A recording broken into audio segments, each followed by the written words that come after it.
Marcos at Speaker Martin Romualdez mag-insert o magpasok ng 100 billion worth of projects sa BICAM. Sana po ay hindi nila ako mapatay bago ko mailabas ang lahat. Ginawa ko lang ang utos sa akin, pero ngayon, handa na akong harapin ang lahat. Ginagamit ng administrasyon ang buong resources ng bansa para tumahimik ako. That he will shoot me if I will talk. Gagamitin ako bilang panakipbutas sa kanilang kampanya laban sa korupsyon. Hindi na ako mananahimik, ilalabas ko ang lahat ng katotohanan. May resibo, may ebidensya, at may pangalan.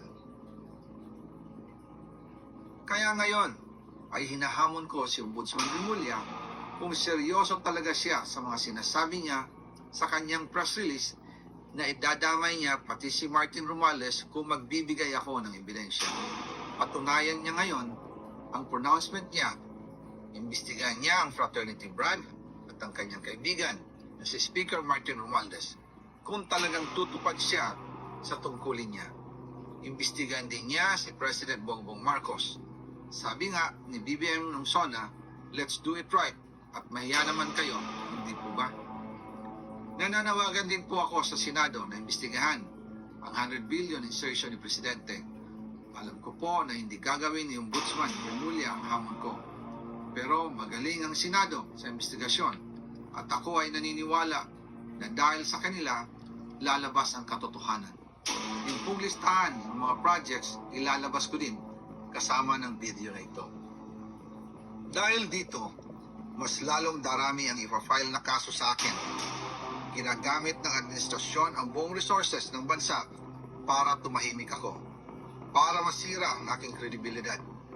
Darami din ang banta sa buhay ko at ng aking pamilya. March 2025 pa lang, the Speaker ay nagpaparinig na sa akin sa aming meeting that he will shoot me if I will talk. At pagkatapos niyang sabihin sa akin in a phone call na don't come home, he will take care of you, tumawag ulit si Speaker Martin at sinabihan niya ako na pag umuwi ako will be dangerous. Kasi they might hire someone to do a rub out on me or hire the police to kill me while in jail. Una pa lang ito sa mga gusto kong ibunyag. Marami pa akong dadalhin sa liwanag.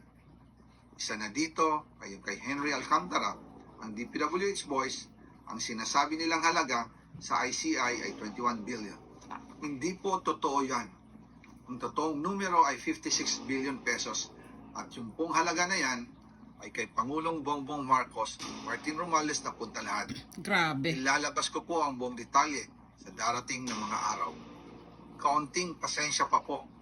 Sana po ay hindi nila ako mapatay bago ko mailabas ang lahat.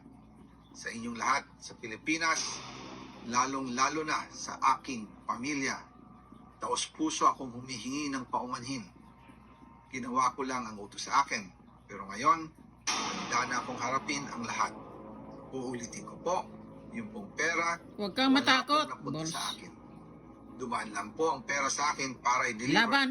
kay Speaker Martin Romualdez at Pangulong Marcos.